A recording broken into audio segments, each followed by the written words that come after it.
NK나우 전태우입니다.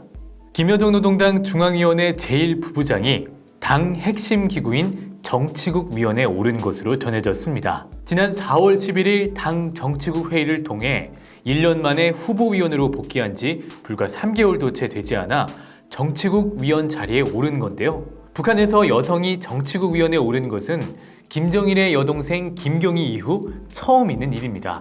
한 소식통에 따르면 지난 2일에 열린 당 정치국 확대회의에서 김여정은 이미 정치국 위원이 된 상태에서 회의에 참여했고, 당시 김여정이 앉은 좌석 테이블 위 명패에는 당 중앙위원회 정치국 위원이라고 적혀 있었다고 합니다. 또 당시 회의에 참가한 대부분의 사람들은 김여정이 정치국 위원이 됐다는 것을 그때 알았다고 전했습니다. 실제로 북한의 관영 매체인 조선중앙통신에서도 이와 관련된 보도를 했는데, 여기서 공개된 사진과 영상 속에서 김여정이 단상을 바라보고 가장 첫 줄, 맨 오른쪽 끝에서 두 번째 자리에 앉은 것이 확인됐습니다.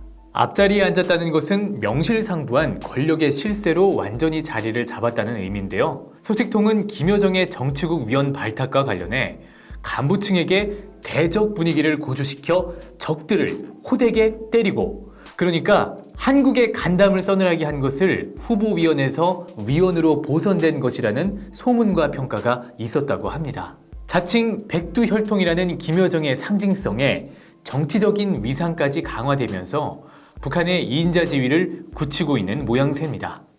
성경책을 지니고 있다는 이유만으로 한 북한 주민이 체포돼 처형당했다고 합니다. 북한에는 종교의 자유가 없습니다. 북한 헌법상 종교의 자유가 규정되어 있음에도 불구하고 북한 정부는 실제로 북한 내 종교 활동을 엄격히 제한하고 처벌해 왔는데요. 지난 3월 초에는 신포에 사는 40대 여성 신모 씨가 성경책을 가지고 있던 것이 탄로나 보위부에 체포돼 얼마 전 실내에서 비공개 처형이 됐다고 합니다.